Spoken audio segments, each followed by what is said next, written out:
Craig, with Seiya, we've seen the home run and the power really show up this year, and sometimes that can come at the expense of swing and miss. But when you look at the overall strikeouts down this year, just what do you attribute to kind of that combination? Yeah, I mean, I think it's really just kind of intent, and I think he said it's it's funny, you decide like I'm not afraid of striking out, and you actually strike out less.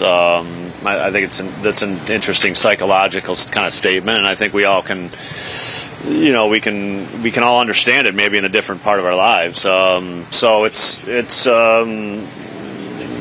that's how fear kind of works with us, with people, and I think it's really something that you sometimes just got to let go of it, and it's worked for Seiya.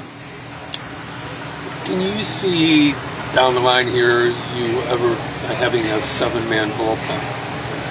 And that's with creativity toward... Yeah, for a day or two. Yeah. Not for a week or 10 days. For a day or two around some off days in the schedule, but not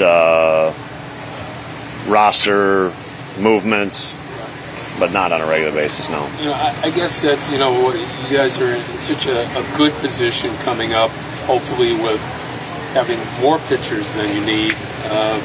Every team in baseball would like to have that, but there are some tough decisions hopefully you're going to have to make here, right? I mean,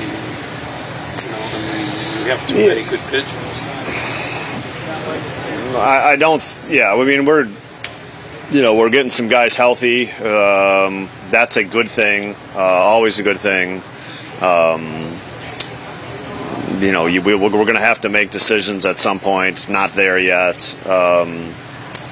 But there's not bad decisions. There's not bad a result from us getting healthy. I really don't see that. Is there a Eli Morgan? No, not anymore right now. No. Is there any bit of a silver lining to Imanaga? Wasn't an arm injury. You're going to be in a pennant race. He's still, second year adjusting to this. And in other words, a month off of wear and tear on his arm, so to speak. Is there any silver lining later you could...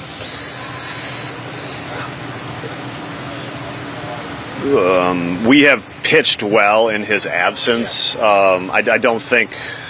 I would rather have Shota out there. That this is the result of it. It's the result of other players kind of stepping up, and I think, now we're sitting there with he's gotten a break. It wasn't an arm injury, but he's going to have challenges coming back that maybe he wouldn't have had if he was kind of pitching on a regular basis. So something new will present itself. That'll be a challenge, Yeah, in terms of like an overall workload, I think Shota is not someone we're going to be concerned about.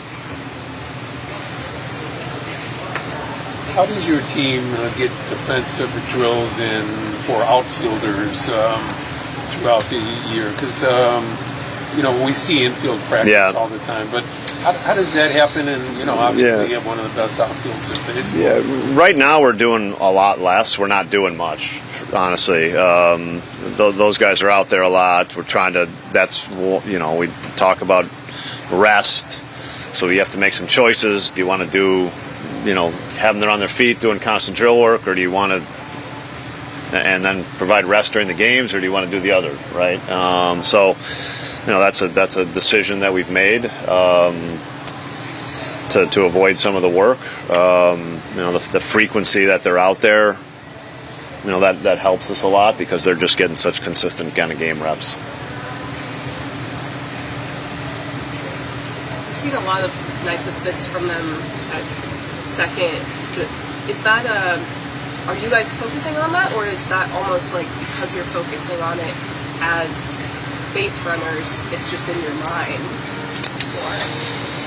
No, there's no focus on it. I mean, I think the strength of, I think one of Ian's great strengths is his accurate throwing. That's just always been a strength of his. His outfield assists are often a function of the very accurate throwers that don't have big time arms, and it's kind of a weird thing to say, but that's the really strong arm guys tend to get stops.